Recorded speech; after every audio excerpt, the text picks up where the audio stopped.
Hello, నేను మీ శేషరావు. ఆంధ్రప్రదేశ్ ముఖ్యమంత్రి చంద్రబాబు నాయుడు తనదైనటువంటి మార్కును వేయడానికి పాలనలో సిద్ధమవుతున్నారు. ఆ క్రమంలో ప్రక్షాళన ప్రారంభించారు. తిరుమల తిరుపతి దేవస్థానం నుంచి ఆ ప్రక్షాళనకు శ్రీకారం చుట్టారు. తిరుమల తిరుపతి దేవస్థానం ఈవోగా ఇప్పుడు శ్యామలరావును నియమించారు. ఎవరు ఈ శ్యామలరావు? ఎక్కడెక్కడ పనిచేశారు గతంలో? అసలు ఏ క్యాడరు? ఎందుకు శ్యామలరావును తిరుమల తిరుపతి ఈవోగా చంద్రబాబు నాయుడు ఎంపిక చేశారు అనేటువంటి ప్రశ్న వేసుకుంటే కనుక, ఆయన జగన్మోహన్ రెడ్డి ప్రభుత్వంలో కూడా ఒత్తిళ్లకు లొంగకుండా నిజాయితీగా పనిచేసినటువంటి ఐఏఎస్ అధికారిగా ఆయనకు పేరుంది. అందుకే చంద్రబాబు నాయుడు శ్యామలరావుకి తిరుమల తిరుపతి దేవస్థానం ఈవోగా బాధ్యతలు అప్పజెప్పారు అనేది వినిపిస్తోంది సచివాలయ వర్గాల్లో. ఇందుకే ఎవరు ఈ శ్యామలరావు, ఆయన ప్రొఫైల్ ఏంటి అనేది ఒకసారి చూద్దాం. సో ఈయన 1997 బ్యాచ్కి సంబంధించినటువంటి ఐఏఎస్ ఆఫీసర్. ఈయన శ్యామలరావు 1997 నుంచి 2009 వరకు అస్సాం, మేఘాలయ క్యాడర్లో విధులు నిర్వహించారు. వాస్తవంగా ఆయన ఐఏఎస్ మేఘాలయ క్యాడరు. ఆ తర్వాత మ్యూచువల్ బదిలీల్లో రాష్ట్రానికి మధ్య బదిలీలకు సంబంధించి అప్పుడు ఆంధ్రప్రదేశ్కి వచ్చారండి. 1997 నుంచి 2009 వరకు అస్సాం, మేఘాలయ క్యాడర్లో ఆయన విధులు నిర్వహించారు. 2009లో ఏపీకి బదిలీ అయ్యారు. 2009లో ఈయన ఏపీకి వచ్చారు. విశాఖపట్నం జిల్లా కలెక్టర్గా పనిచేశారు ఆయన 2009లో. 2009 అంటే రాజశేఖర టైంలో ఆయన ఏపీకి బదిలీ అయ్యారు. విశాఖ కలెక్టర్గా ఆయన బాధ్యతలు నిర్వహించారు. 2011లో ఏపీ మెడికల్ హౌసింగ్ కార్పొరేషన్ ఎండీగా పనిచేశారు. కాంగ్రెస్ పార్టీ ఆ రోజున అధికారంలో ఉంది. ఏపీ మెడికల్ హౌసింగ్ కార్పొరేషన్ ఎండీగా ఆయన పనిచేశారు ఉమ్మడి ఆంధ్రప్రదేశ్లో. 2012లో హైదరాబాద్ మెట్రో వాటర్ బోర్డు ఎండీగా పనిచేసినటువంటి అనుభవం ఉంది ఆయనకి. అప్పుడు కూడా కాంగ్రెస్ పార్టీ ప్రభుత్వం ఉంది. కాంగ్రెస్ పార్టీ ప్రభుత్వంలోనే 2012లో మెట్రో వాటర్ బోర్డు ఎండీగా పనిచేసినటువంటి అనుభవం శ్యామలరావుకి ఉంది. ఎక్కడ కూడా ఆయన వివాదాస్పదమైనటువంటి ఐఏఎస్గా ఎక్కడ న్యూస్లో వినిపించలేదు. అందుకే ఆయన సౌమ్యుడిగా కూడా పేరుంది, నిజాయితీపరుడుగా కూడా పేరుంది. 2014లో రాజీవ్ విద్యా మిషన్ సీఈఓగా ఆయన బాధ్యతలు స్వీకరించారు. చంద్రబాబు నాయుడు విడిపోయిన ఆంధ్రప్రదేశ్కు ముఖ్యమంత్రి అయిన తర్వాత రాజీవ్ విద్యా మిషన్ సీఈఓగా ఆయన బాధ్యతలు నిర్వహించారు. ఆ రోజున రాజీవ్ విద్యా మిషన్ సీఈఓగా సమర్థవంతంగా పనిచేశారు అనేటువంటి అభిప్రాయం చంద్రబాబు నాయుడులో ఉంది. 2015 నుంచి 2019 వరకు కమర్షియల్ ట్యాక్స్ కమిషనర్గా కీలకమైనటువంటి పోస్టులో ఆయన పనిచేశారు. ఆ రోజున రాష్ట్ర రెవెన్యూ పెరగడానికి, అలాగే కమర్షియల్ ట్యాక్స్ వసూలు చేయటంలో కూడా శ్యామలరావు యొక్క ప్రతిభ కనిపించింది చంద్రబాబు నాయుడు టైంలో. 2015 నుంచి 2019 వరకు కమర్షియల్ ట్యాక్స్ కమిషనర్గా ఆయన పనిచేసి ఉత్తమ అధికారిగా, అలాగే ప్రతిభ కలిగినటువంటి అధికారిగా చంద్రబాబు నాయుడు దృష్టిలో పడ్డారు. 2019 నుంచి 2020 కాలంలో, అంటే జగన్మోహన్ రెడ్డి పీరియడ్లో, జగన్మోహన్ రెడ్డి ముఖ్యమంత్రిగా ఉన్నటువంటి సమయంలో 2019 నుంచి 2020లో మున్సిపల్ అడ్మినిస్ట్రేషన్ సెక్రటరీగా ఆయన పనిచేశారు. ఆ పోస్టులో కూడా ఆయన నిజాయితీగా పనిచేశారు. ఎన్ని ఒత్తిళ్ళు వచ్చినప్పటికీ జగన్మోహన్ రెడ్డి హయాం అనగానే అక్కడ నిబంధనలకు విరుద్ధంగా చేయాలి అనేటువంటి ఒత్తిళ్ళు వస్తూ ఉంటాయి. ఆ ఒత్తిళ్ళను కూడా తట్టుకొని వీలున్నంతగా నిజాయితీగా పనిచేసినటువంటి అధికారిగా ఆయనకి పేరుంది. అందుకే మున్సిపల్ అడ్మినిస్ట్రేషన్ సెక్రటరీగా ఆయన పనిచేశారు. 2020లో జల వనరుల శాఖలో ఓఎస్డీగా చేశారు. సో ఆయన 1 సంవత్సరం పాటే పనిచేశారు మున్సిపల్ అడ్మినిస్ట్రేషన్ సెక్రటరీగా. ఆ సమయంలో ఆయన మీద వచ్చినటువంటి ఒత్తిళ్లను తట్టుకోలేనటువంటి పరిస్థితుల్లో జగన్మోహన్ రెడ్డి టీం చేసినటువంటి పనుల్లో ఆయన ఇన్వాల్వ్ కాకపోవడంతో ఆయన్ని జలవనరుల శాఖలో ఓఎస్డీగా చేశారు 2020లో. ఒక రకంగా నాన్ ఫోకల్ పోస్ట్ అది. ఆ తర్వాత 2021లో జలవనరుల శాఖ సెక్రటరీగా చేశారు, ఓఎస్డీగా చేశారు. ఆ తర్వాత సెక్రటరీగా ఆయన్ని అదే జలవనరుల శాఖకి సెక్రటరీగా నియమించింది ఆ రోజు ఉన్నటువంటి జగన్మోహన్ రెడ్డి ప్రభుత్వం. సో ఆయన్ని ఎలివేట్ చేయలేదు. ఆ తర్వాత 2021 నవంబర్ నుంచి ఉన్నత విద్యాశాఖ సెక్రటరీ చేశారు. తర్వాత ప్రిన్సిపల్ సెక్రటరీ కూడా పనిచేశారు. తొలుత సెక్రటరీ, ఆ తర్వాత ప్రిన్సిపల్ సెక్రటరీగా కూడా పనిచేశారు. సో నాడు నేడు కార్యక్రమం ఏదైతే ఉందో జగన్మోహన్ రెడ్డి చేశారో దాంట్లో కీలకమైనటువంటి అధికారిగా ఈయన వ్యవహరించారని చెప్పొచ్చు. ఉన్నత విద్యాశాఖ సెక్రటరీగా, అలాగే ప్రిన్సిపల్ సెక్రటరీగా పనిచేశారు 2021 నవంబర్ నుంచి.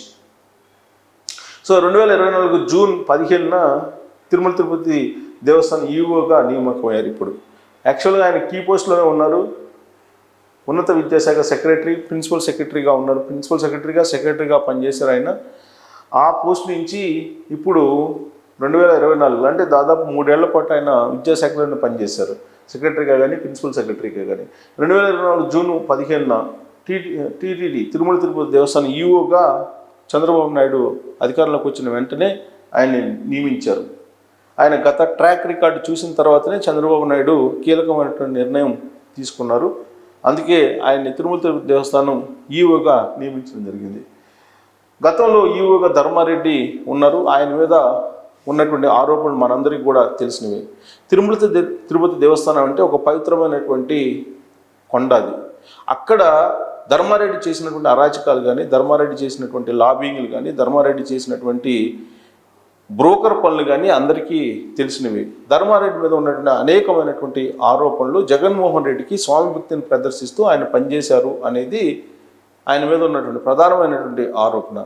ఆయన ఇప్పుడు సెలవు మీద వెళ్ళిపోయారు. వాస్తవంగా కేంద్ర సర్వీసులకు విరుద్ధంగా డిప్యుటేషన్ మీద ఆయన కొనసాగారు తిరుమల తిరుపతి దేవస్థానం ఈఓగా. ఎన్నికల ఫలితాల ముందు జగన్మోహన్ రెడ్డి లెటర్ రాయటంతో దాన్ని ఎక్స్టెండ్ కూడా చేశారు. సో ఆయన వాస్తవంగా జూన్ ఈ నెల ఎండింగ్కి పదవి విరమణ చేస్తారు ధర్మారెడ్డి. అయినప్పటికీ కూడా ధర్మారెడ్డి ఉండటానికి లేదు ఈఓగా అనేది తెలుగుదేశం పార్టీ భావించింది. అందుకే ధర్మారెడ్డి సెలవు మీద వెళ్ళిపోయారు. రిజల్ట్ వచ్చిన తర్వాత చంద్రబాబు నాయుడు ప్రమాణ స్వీకారం చేసిన తర్వాత. సో ధర్మారెడ్డి ప్లేస్లో ఇప్పుడు శ్యామలరావు బాధ్యతలు స్వీకరించారు. ప్రభుత్వం మారగానే ధర్మారెడ్డి బదిలీ అయిపోయారు. వాస్తవంగా ఆయన ఢిల్లీ నుంచి డిప్యుటేషన్ మీద వచ్చారు. రాజశేఖర రెడ్డి టైంలోనేమో జేఈఓగా పనిచేశారు. ఆ తర్వాత జగన్మోహన్ రెడ్డి వచ్చిన తర్వాత డైరెక్ట్గా ఈఓగా డిప్యుటేషన్ మీద ఢిల్లీ నుంచి ధర్మారెడ్డిని తీసుకొచ్చారు. దాదాపు 10 సంవత్సరాల పాటు తిరుమల తిరుపతి దేవస్థానం జేఈఓ కానీ లేదా ఈఓ కానీ ధర్మారెడ్డి పనిచేశారు.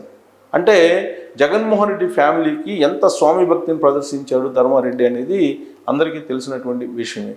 ఆయన హయాంలో శ్రీవాణి ట్రస్ట్కి వచ్చినటువంటి నిధుల మీద అనేకమైనటువంటి ఆరోపణలు ఉన్నాయి. ఇప్పటికే కోర్టులో కూడా ఆ కేసు నడుస్తూ ఉంది.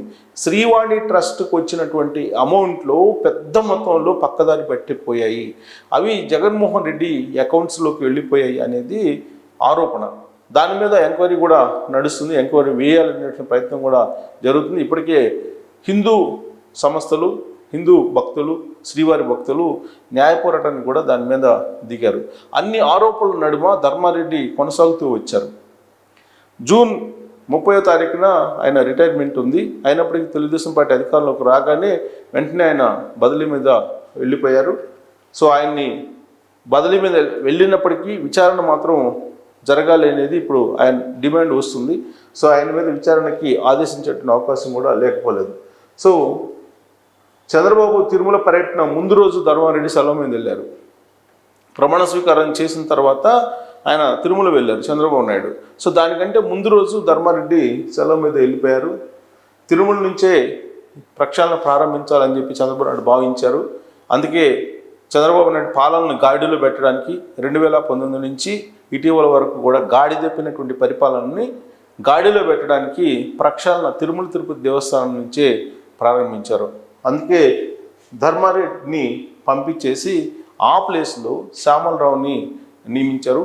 శ్యామలరావు యొక్క ట్రాక్ రికార్డు చూస్తే ప్రభుత్వంలో ఎవరున్నప్పటికీ కూడా ఆయన నిబంధనల ప్రకారం ఐఏఎస్కి సంబంధించినటువంటి రూల్స్ ఏవైతే ఉన్నాయో వాళ్ళకు ఉన్నటువంటి ట్రాక్ రికార్డును కాపాడుకుంటూ ఆయన విధులు నిర్వహిస్తూ వచ్చారు. అందుకే చంద్రబాబు నాయుడు ఆయన్ని ఎంపిక చేశారు. పైగా చంద్రబాబు నాయుడు 2014లో ఆయన సీఎం అయినప్పుడు కమర్షియల్ ట్యాక్స్ ఆఫీసర్గా పనిచేసి తన సమర్థతను నిరూపించుకున్నారు. కాబట్టి ఇప్పుడు శ్యామలరావుకి తిరుమల తిరుపతి దేవస్థానం ఈఓగా అప్పచెప్పడం జరిగింది. పైగా బీసీ కూడా, ఆయన బీసీ వర్గాలకు ప్రాధాన్యత ఇవ్వడం అనేది చంద్రబాబు నాయుడు తొలి నుంచి కూడా భావిస్తున్నారు. క్యాబినెట్లో చూసినప్పటికీ కూడా బీసీ వర్గాలకే ప్రాధాన్యత ఉంది. అలాగే తెలుగుదేశం పార్టీ అధ్యక్షుడిగా కూడా బీసీకే ఇస్తూ ఉన్నారు. ఇప్పుడు తిరుమల తిరుపతి దేవస్థానం ఈవో కూడా బీసీనే నియమించడం జరిగింది, ఐఏఎస్ బీసీ. వాస్తవంగా జగన్మోహన్ రెడ్డి హయాంలో ఐఏఎస్లు ఐపీఎస్లు ఎవరైతే ఉన్నారో రెడ్డి సామాజిక వర్గం వాళ్ళని మాత్రమే డిప్యుటేషన్ మీద తీసుకొచ్చుకొని మెయిన్ పొజిషన్స్లో పెట్టుకొని రూల్ చేశారు జగన్మోహన్ రెడ్డి అనేది ఆయన మీద ఉన్నటువంటి ప్రధానమైనటువంటి అభియోగం. ఆ దిశగా ఎప్పుడు కూడా చంద్రబాబు నాయుడు వెళ్ళరు. పైగా irrespective of caste creed Chandrababu Naidu సమర్థతని దృష్టిలో పెట్టుకొని నియామకాలు చేస్తూ ఉంటారు. అలాంటి జాబితాలో ఇప్పుడు శ్యామలరావు నియామకం జరిగింది తిరుమల తిరుపతి దేవస్థానం ఈవోగా అనేది మనం విశ్లేషణ చేసుకోవచ్చు. సో శ్యామలరావు నియామకం మీద మీ అభిప్రాయం ఏంటి అనేది ట్రోల్స్లో కూడా తెలియజేయచ్చు. Thank you very much.